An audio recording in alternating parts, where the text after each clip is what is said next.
Solano, and I just wanted to welcome you to ICLV Online. Thank you so much for tuning in with us. Enjoy the service.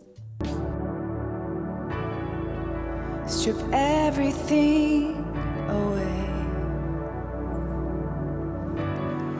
till all I have is you. Undo the veils till all I see is you. Strip everything away till all I have is you. Undo the veils till all I see is you.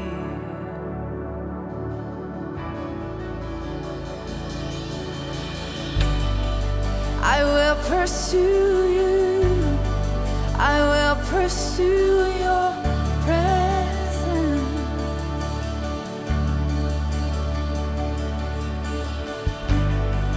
I will pursue you. Will pursue your presence. I'm pressing it. So do not pass me by. I'm breaking through the boundaries. I will not be denied.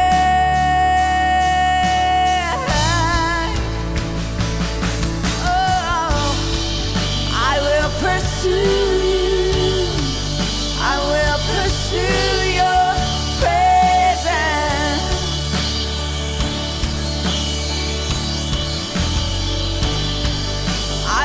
pursue you.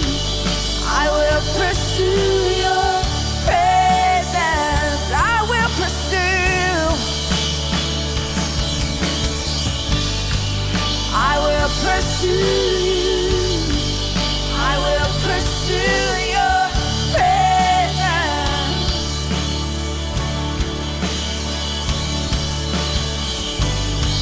I will pursue. Pursue your presence. My eyes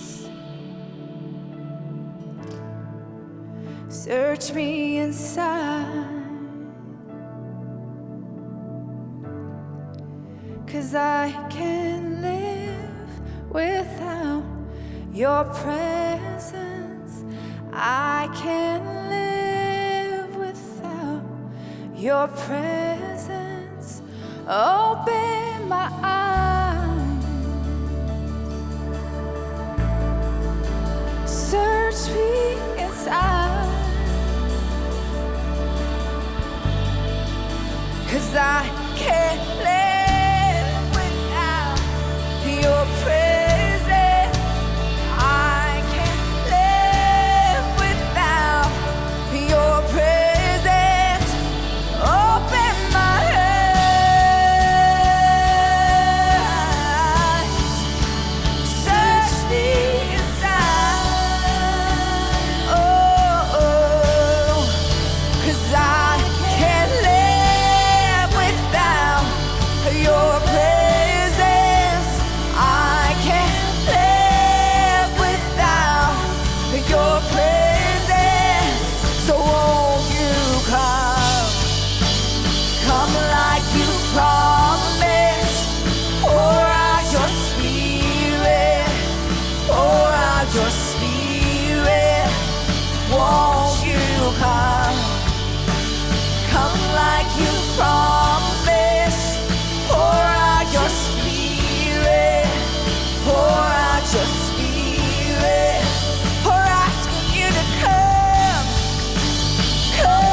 I will pursue you.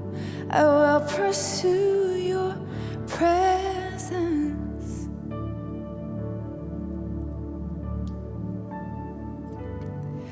I will pursue you. I will pursue your presence. I will pursue. I will pursue you. I will pursue your presence.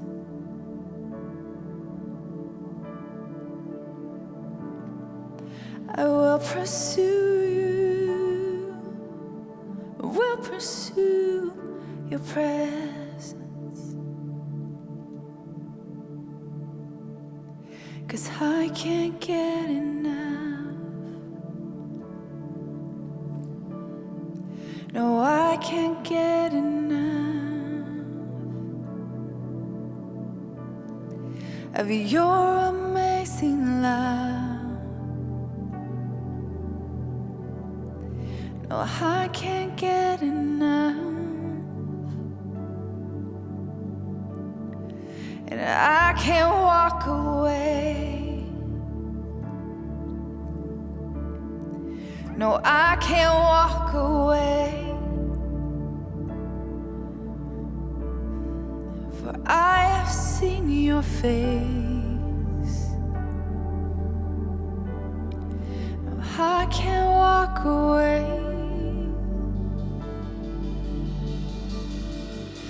I just wanna be where you are. I just wanna be near your heart. 'Cause there is nothing like your love.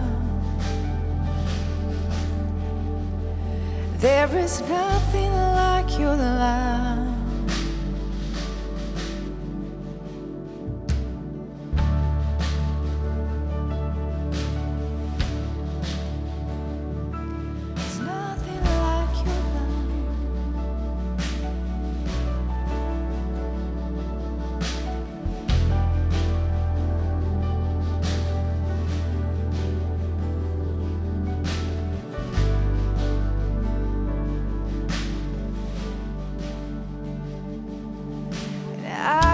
Get enough.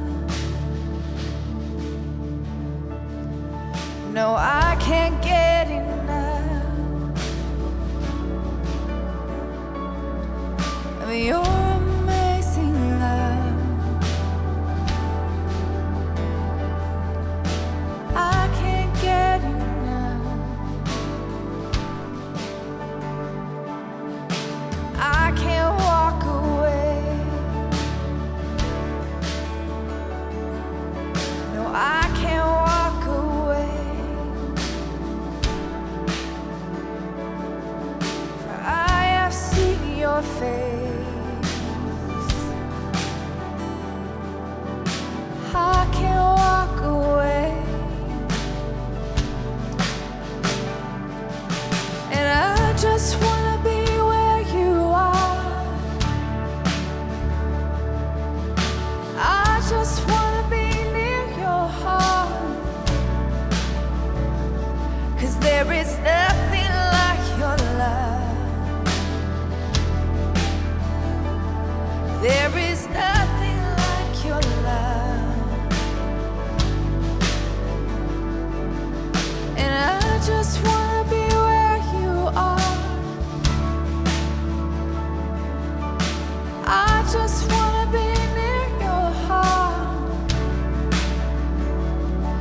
There is nothing like your love. There is nothing like your love.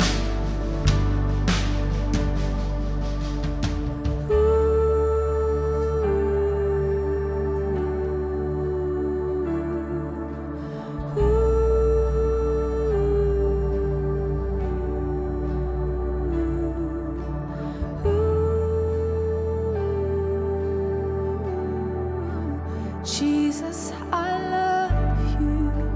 Jesus, I love you.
just wanna be near your heart,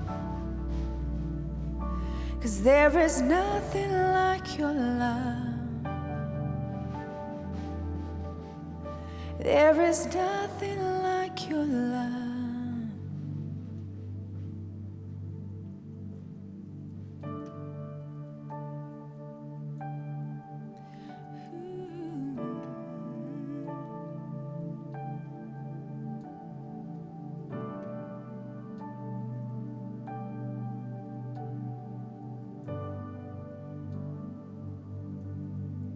I long to sit at your feet, stay here a while, lost in this moment with you.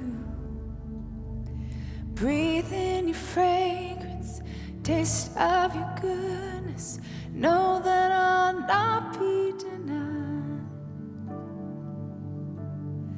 I long to sit at your feet, stay here a while, lost in this moment with you.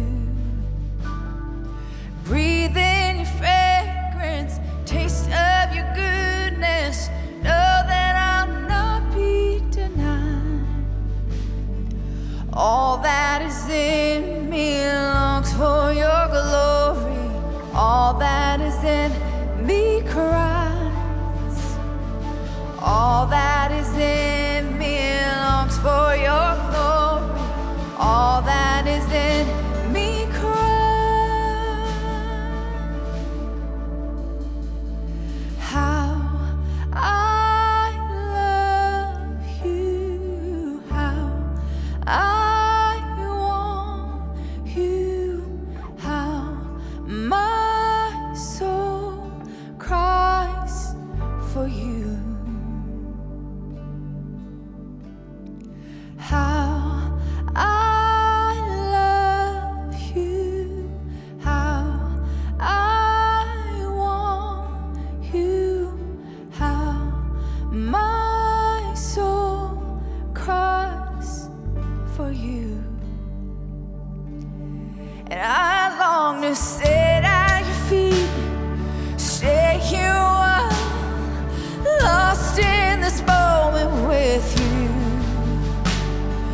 Breathe in your fragrance, taste of your goodness, know that I'll not be denied. All that is in me, all that is in me longs for your glory. All that is in me cries. All that is in me longs for your glory. All that is in me cries.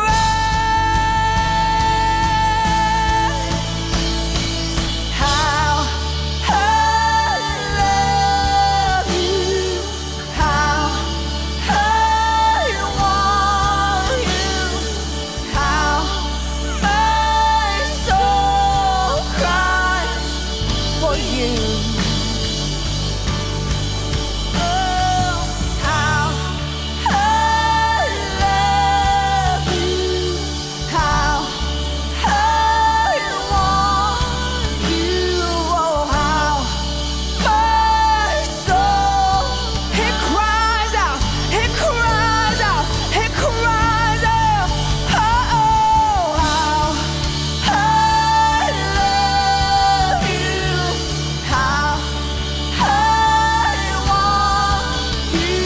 Oh, how my soul cries for you. How I love you, how I want you.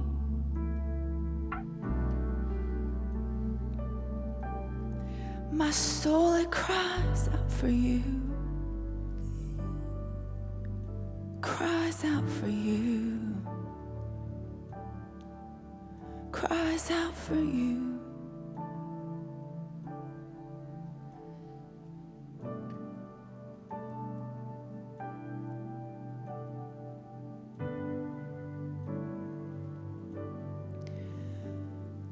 All that is in me longs for your glory. All that is in me cries. All that is in me longs for your glory.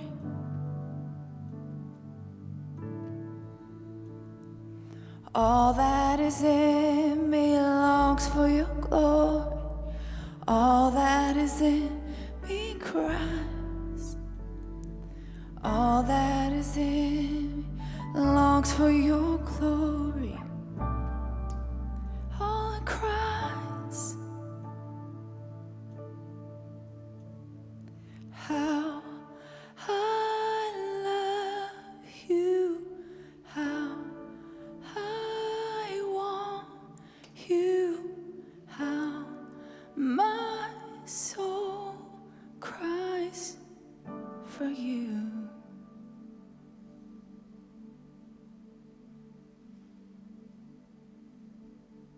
You guys, I'm so thankful for our worship team. They've been doing an amazing job. I'm also really thankful for technology. It's allowed us to stay connected during this time. Another thing you can do to stay connected is follow us on social media. In addition, share this link with your family and friends so they're staying connected as well. Don't forget, you can still give by texting the number on your screen or visiting our website. Lastly, if you're a teenager or a young adult that wants to be plugged in during this time, please join our virtual small groups. You can email me at ncassiano@iclv.com. Enjoy the message. Hey gang, I'm Paul Marc Goulet. What an honor to share the word with you today. We're going to be in Luke chapter 24. It's really a great story because it's in verse 13. Now that very day, two of them were on their way to a village called Emmaus, about 7 miles from Jerusalem. And they were talking to each other about the things that had happened. And while they were talking and debating these things, Jesus himself approached and began to accompany them. But their eyes were kept from recognizing him. And he says, "What are these matters you're discussing so intently as you walk along?" And they stood still, looking sad. I call this message back on the right track. Hey, these two people just saw their master being crucified. We don't know who they were, really. We know that one was called Cleopas. I'm not even sure the other name, but they're not one of the disciples that we knew of. They're not an apostle. They're just normal people. And they left town. I mean, after all the action, can you imagine that? You go to Jerusalem for Passover. You know the great leader, Jesus, is there. You know that everybody was anticipating him to become the one. And what happens? They betray him. They beat him. They crucify him. They bury him in a tomb. How would you feel that your leader has been struck down and humiliated, embarrassed? How would you feel? Think about these people. I tell you what, crisis can get you off track. It really can. We're going through a crisis right now with this COVID-19, and some people are responding really well, and other people are not responding very well. There's one great church couple from our church, Larry and Jody, and they had some money come in, and they're feeding some senior families at our church, and they're taking care of them. I mean, they're doing the right thing in crisis. They don't have to do that. They're doing it because they're responding well to a crisis. We are in crisis. It's a serious one. It's around the world. But the question is not that we have a supernatural bubble that protects us from some of the consequences, both physical, emotional, spiritual, financial, but we're going through it and we're going to grow through it. So how you respond to a crisis says a lot about who you are, but also about our relationship with him. I want to underline a few things today. Number one, crisis causes movement. See, they're in a crisis. What are they doing? They're going to Emmaus. Now, we don't know why. What was in Emmaus? Was it mom and dad? Was it aunts and uncles? Was it business? And they're just going back to business because the feast of the unleavened bread was finishing up and the Passover was finished. Their leader had been killed. Maybe they're just going back to their old lifestyle. Maybe they're going back to be with family. Maybe they're hiding out in a cave, and maybe they're afraid of being killed. We don't know what the motivating factors were. We know what happened. And because of what happened, I call that a crisis. What do you do when someone that you love dies? What do you do when someone that you love has that virus or maybe has the flu? In America, in the past year, I think I read 45,000 people have died from the flu. I didn't know that. So I don't know, maybe it was a car accident. Was it 20-something thousand die of car accidents every year? Another 20,000 of suicide, and how many more of cancer or lung problems or cigarette use? I don't know why you might have suffered loss or crisis. Maybe you lost your job, or maybe your marriage just ended. And maybe your son or daughter was been bullied at school, and maybe they're failing their grades. I don't know what your crisis is. I just know that we all suffer trials. We all go through stuff. And it's not to minimize it. It's to say, man, we're all in the ship together. Remember when the Titanic was sinking, they were all sinking. Their lives were all jeopardized, rich and poor alike, talented, and those are just scraping by. So I think about this right now, that it's entitled Getting Back on the Right Track, because could it be that those two left discouraged? It says they were sad. Could it be that they're going back to an old lifestyle or going back to what was common? Because when things get bad, sometimes we revert back to old behaviors. Have you ever been back to your home and all of a sudden you found yourself acting like a 12-year-old or a 5-year-old? Have you ever regressed, as they say in psychology? That's how I think. And you find yourself, man, the worst comes out of me when I'm back home in that town. Maybe you struggle with an addiction that you've been free from for 20 years, but when you go back to that town, you struggle again. Thoughts are there. Have you ever gone back to a school reunion and felt the angst that you felt as a teenager, and now you're a 40-year-old? I don't know what your story is. All I know is that crisis sometimes gets us off track. How you respond to the fact there's no football, or there's no basketball, there's no hockey, maybe it's time that we deal with stuff. Or are we going to revert back to binge watching television? And we'll just watch The Office for 5 hours a night, or some rerun on Netflix or something. I'm not against them. I'm just saying, what are you going to do in this crisis? What will you do to move forward in life? Because just as much as crisis can make you go backwards, it can also make you go forwards. When as a therapist, we used to do what's called a personal history, and we'd hear the story of people, and then we'd ask ourselves, how much pain are they in? Are they in enough pain to change?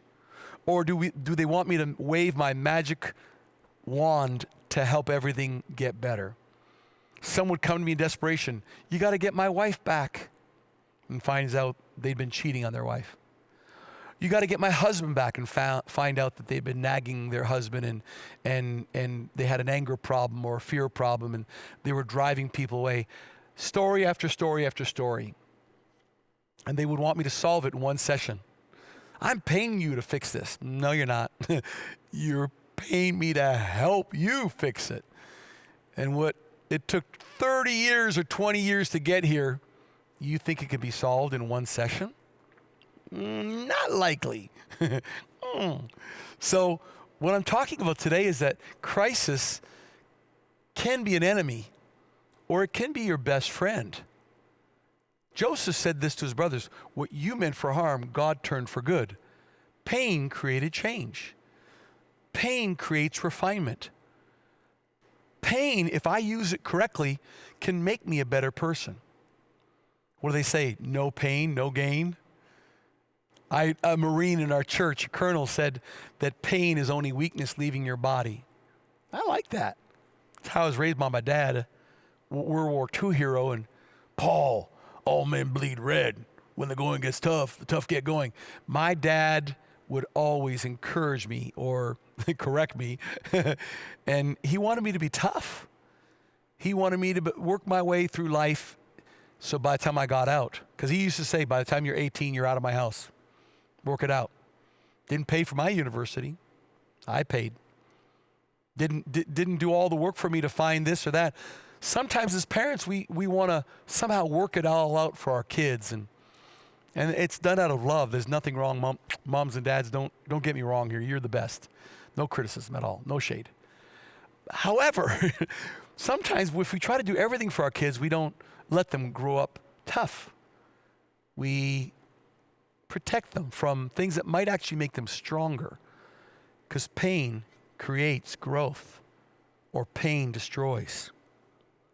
They were sad and confused, and they were debating. Can you picture these guys or these people debating? They're debating what went on and why did it happen. We thought he was the Messiah, and we thought he was going to lead us into victory. So let's read this on. In verse 17, and Jesus said, "What are these matters you're discussing so intently as you walk along?" And they were looking sad. Then one of them said, named Cleopas, answered, "Are you the only visitor to Jerusalem who doesn't know the things that have happened in these days?" He said to them, "What things?" "The things concerning Jesus of Nazareth," they replied, "a man who with his powerful deeds and words proved to be a prophet before God and all the people, and how our chief priests and rulers handed him over to be condemned to death and crucified him. But we had hoped that he was going to redeem Israel." You see, these people did not even recognize that Jesus had joined them on the road to the wrong place. They were supposed to stay in Jerusalem, but these two, out of their own pain or crisis, said, "See you later, Gator, we're out of here." And they started on the way back to their old way of life, or back to their family, away from the place where they should have stayed. They were walking away.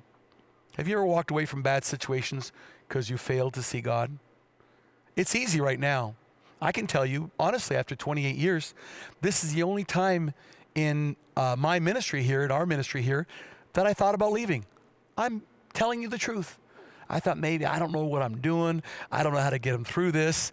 And man, maybe there's someone better. Literally, I started thinking maybe it's best that I just leave and let them find someone else to lead them through all this garbage.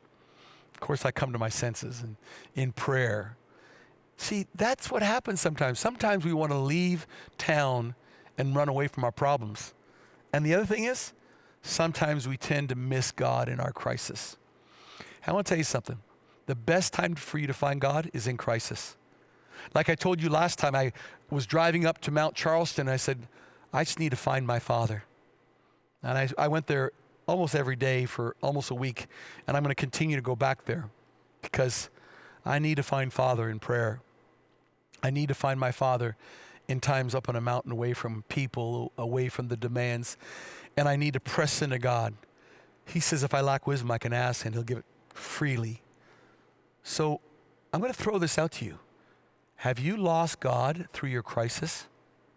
Remember David would say this, "Where are you, God? How could you abandon me?"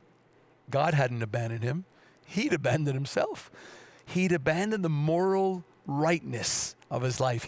He compromised, and he'd fallen in love with another woman and had the husband killed and then took her as his bride.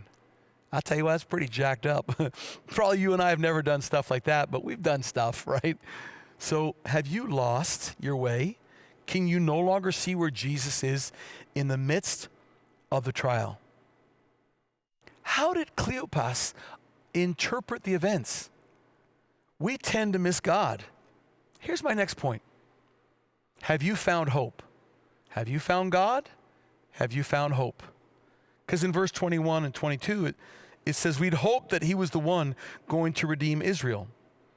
Not only this, but it's now the third day since these things happened. In other words, hey, we were hoping that he was the one, but he let us down, and it's the third day, and that stinks. In other words, hey, wait, we thought he was going to be the ruling Messiah. Instead, he was the suffering guy. That's not what we wanted. That's like when people came to me for therapy. They wanted me to give them all the answers when I wanted to empower them to find the answers and then do it. See, a lot of times people's expectations of me is, you solve it. No, you solve it, and I'll help you solve it. And then you're going to take the steps, and I'll pray for you. And then come back and let me know how you're doing. But the same thing is with these people. They'd hope that Jesus would come back as the ruling Messiah. But secondly, he'd promised that he would come back, but they're saying, it's already been 3 days, too late. But the third day wasn't done, friends. They'd given up. They'd left town. So it's like, hey, number one, we hoped he'd be the ruling Messiah. 2, he said 3 days, and it's past that. Well, it wasn't really past that. It was like not according to their time. I had a friend that one time told me that he calls God Jehovah Nicotime because sometimes God waits for the very last minute. Why was it that this great Easter event, we waited till Saturday night at 4:30 to get the approval? 4:30. And when the captain of the Metro Command called and texted me and said, oh, this is a go, you can do it, I'm thinking, wow, that was like last minute. But we went to, we just, okay.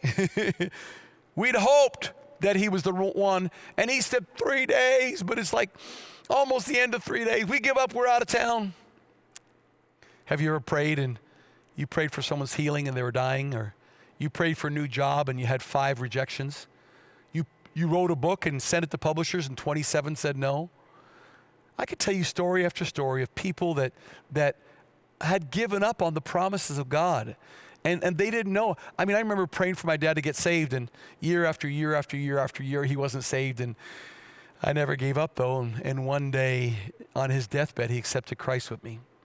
What would have happened if I'd given up? Yeah, you see, we'd hope, God, that you would do this. But sometimes our hopes are misplaced, aren't they?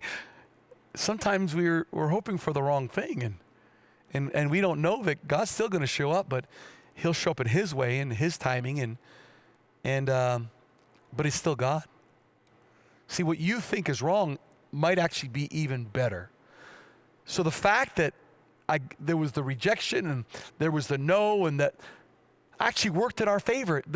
That service went around the world. That's cool. I had my French friend send me a picture. It went all the way to France, what happened at ICLV that day. And our people were so touched, but the world was touched. So it worked in our favor that we had that wicked battle. Now, here's my last point. Here's the other thing. I'd forgotten this point, which is such a cool point.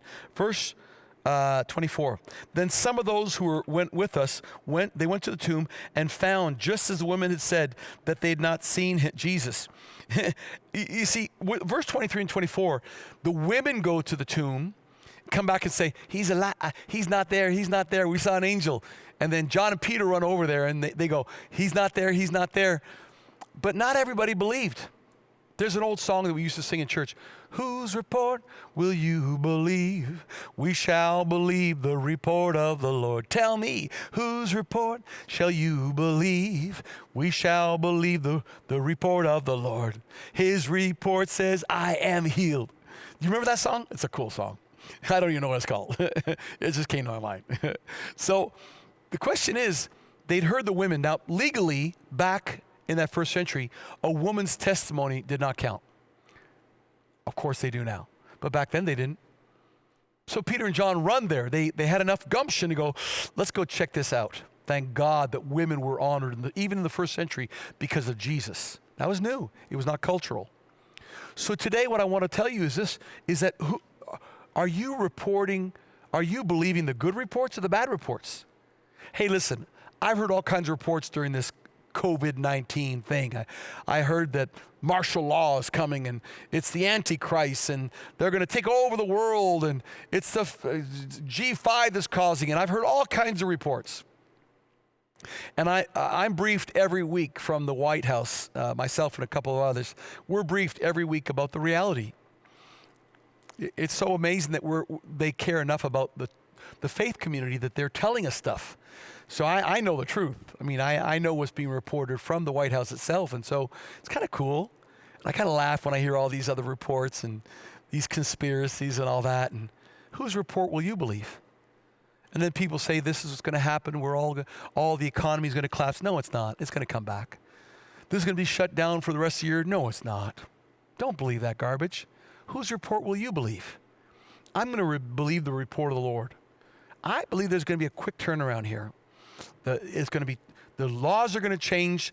The faith leaders are going to rise up. Even governmental leaders are going to rise up. And we're not going to let this cripple Someone once said that sometimes the cure is worse than the sickness. I'm starting to wonder that. How much of this we need to start going, not it's been wrong. I'm not, hey, you guys are way more qualified than I am. I'm just thinking, at what point is the cure costing us more than the virus? We have to really weigh that out. And could it be that I know when I travel in virus-infected areas like the slums of India or the jungles of Rwanda or Madagascar, I've taken precautions all those times. I don't drink tap water, and there's all these lists of things that I do, and I've never been sick, not once. True, I took good measures, but two, I believe God. One, took good measures. Two, I believe God, and He's my covering as well. So I do everything in the natural, and then I believe in the supernatural. So whose report are you believing? I'll believe the report of the Lord. Will you believe my report? Go online and start listening to the prophets. Read your words. Get into prayer. I think He'll give you a strategy for your business. I think He'll give you a strategy for your family. Could it be that what the enemy meant for harm, God's going to turn for good? Here's my last point, and a good one. I believe that in verse 29 to 32, it tells us about the great revelation.